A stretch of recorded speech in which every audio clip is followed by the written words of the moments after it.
Assalamualaikum warahmatullahi wabarakatuh. Alhamdulillahi rabbil alamin. Allahumma salli ala sayyidina Muhammadin sayyidil anbiya'i wal mursalin wa ala alihi wa ashabihi ajma'in, amma ba'd. Segenap puji beserta syukur kita persembahkan kehadirat Allah Subhanahu wa taala.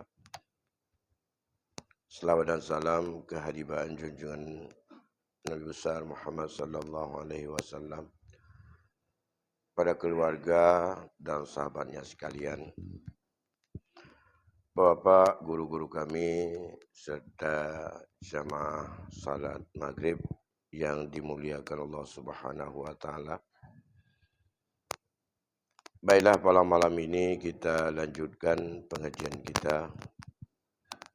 Sejenak kita barangkali karena kita malam ini udah masuk malam 2 Zulhijjah, sedikit kita untuk mengingatkan kembali berkaitan dengan ibadah yang sangat ringan kalau dilihat dalam amalan, tapi sangat berat dalam jiwa hamba, yaitu amaliyah kurban atau udhiyah, di mana udhiyah itu merupakan bagian dari ibadah yang Allah menguji kita, hamba ini, dengan ujian yang sangat-sangat sederhana, tapi di sisi Allah itu adalah merupakan ujian yang sangat besar dan nilainya juga sangat besar,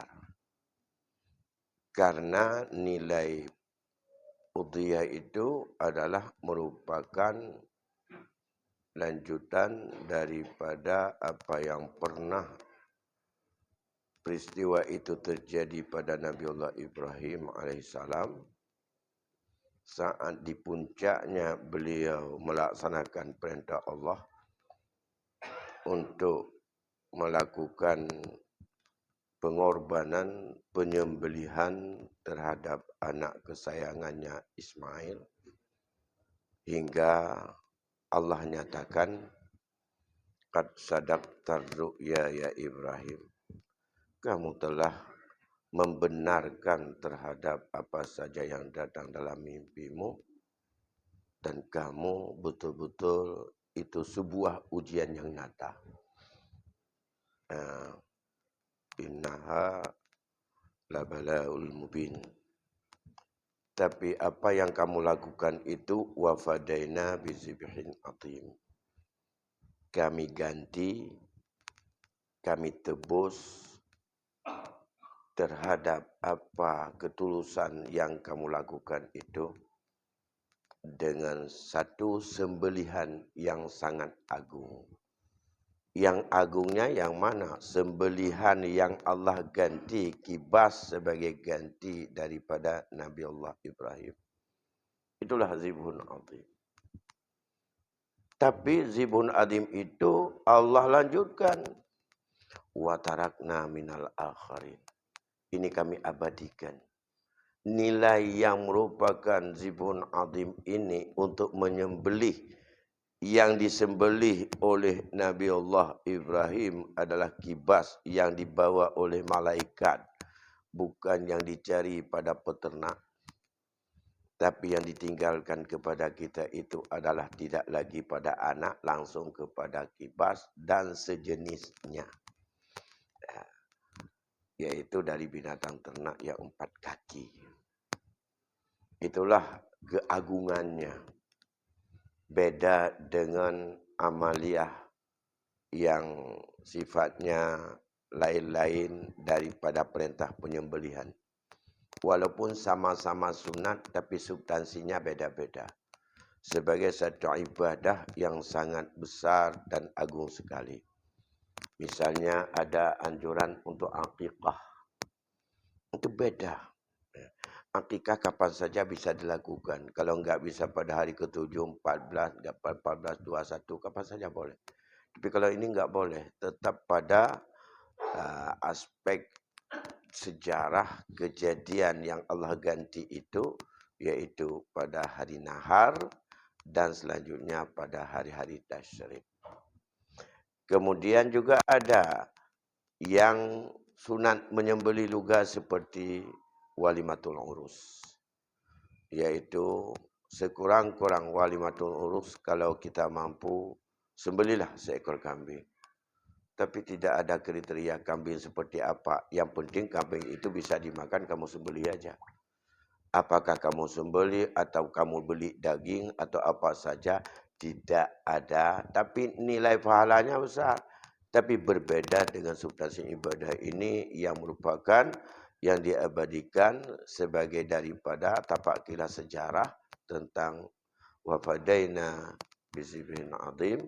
Allah gantikan dengan seekor kibas yang nilainya sangat agung, dan ini ternyata bahagian daripada cobaan Allah kepada kita. Karena ini merupakan cobaan, siapa yang lulus walaupun ini ringan, rupanya berat.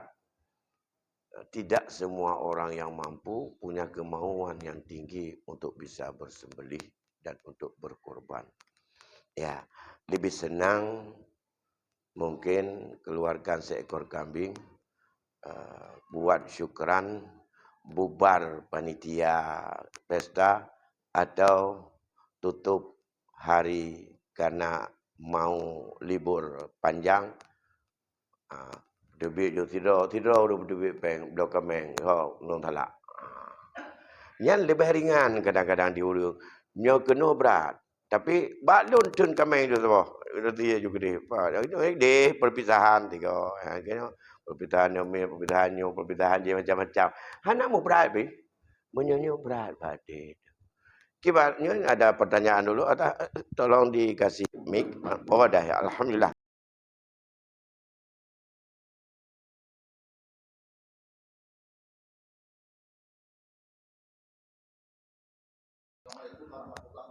Waalaikumsalam warahmatullahi wabarakatuh. Long putar yang kelele long jawab. Setelah kulit ile. Untuk terakhir masalah pengkurban. Jadi amaliyah kurbannya sunat ainiyah atau sunat kifayah bagi masing-masing pribadi atau bagi kepala keluarga untuk ahli keluarganya. Itu sasarannya pertama. Karena yang demikian, karena amalan kurbannya jut gepubut kedrawaga, dia bisa melakukan sendiri dan boleh untuk menyembelih sendiri, bahkan itu lebih bagus. Mencari lembu sendiri, beli kambing sendiri, potong sendiri.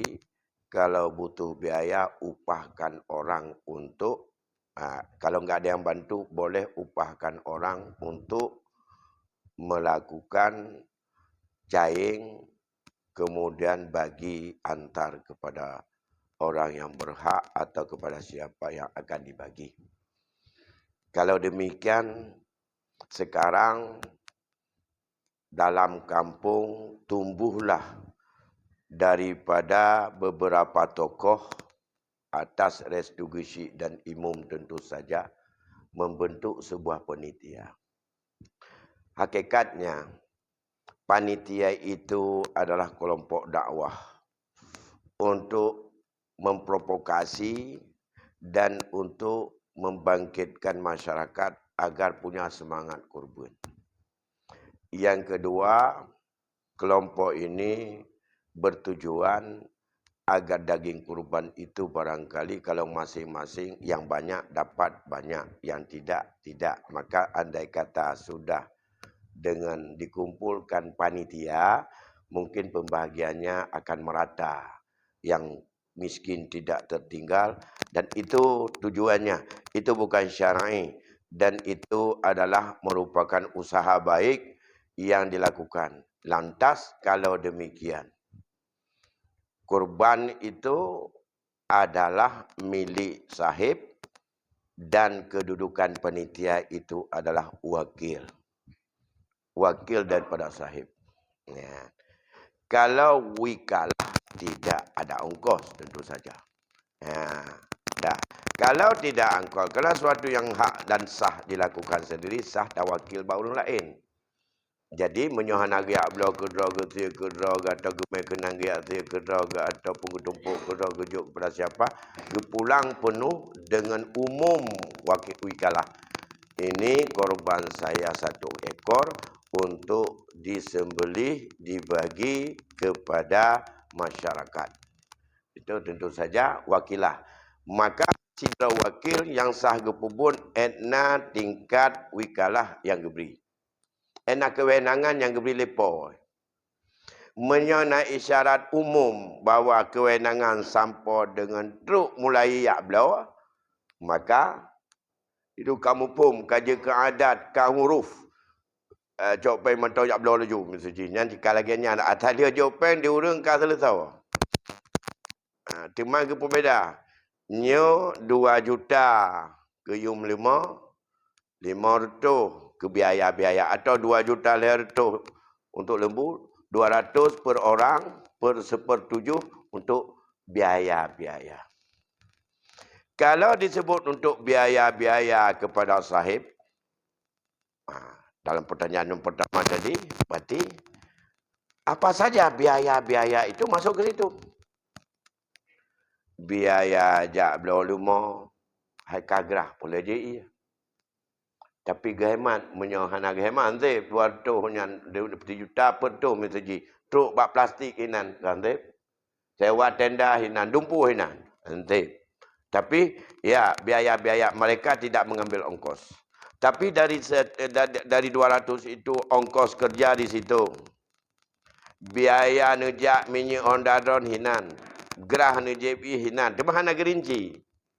Kalau mupumnya secara uruf bahawa 200 biaya-biaya, 2.300.000 untuk beli lembu, maka lembu tidak boleh kecil daripada 2.300.000 per orang. Berarti menyertai kali 7 sama dengan daerah ya 16 juta setuh. Di Yum Lemo 16 juta setuh. Apakah itu harganya sudah sampai ke tempat atau di tempat? Apa sampai ke tempat sembelih atau di tempat? Maka dalam hal ini biaya sudah ada. Yang sahib kurban tidak boleh untuk menjual daging kurban, kulit kurban. Dan semua tidak boleh diperjualbelikan. Yang boleh hanya dihadiahkan, disedekahkan, menyo ke fakir miskin disedekahkan, menyo ke orang kaya dihadiahkan, dan ia makan sendiri sedikit. Nana pendapat ulama sampai je seperleh. Menang terperleh di poji termasuk poji adalah wakil. Artinya panitia. Maka dalam halnya, sahib tidak boleh menjual kulit korban. Panitia tidak boleh menjual kulit kurban. Orang gesin yang dia gemilik dan dia gepublau. Orang gesin. Fakir atau miskin. Kemudian tahibah kulit kepada orang kerja. Apakah orang kerja itu fakir miskin semuanya? Kalau fakir miskin semuanya yang kita hibah pada dia, itu boleh dia menjual. Nyo kulit nyo lon hibah atau kamu hadiahkan ke udara neput yang nak kerja. Kecak kulit yang diganyan, hogme. Yang manput pu orang gasin mandum, pu orang kaya mandum, pu nagasin nak kaya. Menyo nagasin nak kaya hansah pu belau. Orang kaya hansah pu belau, yang sah pajuh dan berkah. Dia kerubun orang yang bukan fakir miskin tidak dia untuk boleh memperjualbelikan, tapi dia hanya bisa untuk dimakan. Maka dalam hal ini berkaitan dengan kulit. Panitia kedudukannya adalah sama seperti orang yang pemilik. Yang dia wakil. Ya. Kalau demikian, kalau pemilik tidak bisa jual, panitia juga tidak bisa jual. Ya. Kemudian, orang kerja bukan panitia, orang yang digaji secara khusus. Orang kerja bisa untuk menjual kalau disedekahkan atau dihibah kepada dia. Kalau dia fakir miskin, boleh dia jual. Kalau orang kerja itu kaya, bukan dalam kategori fakir miskin, tidak boleh ia jual.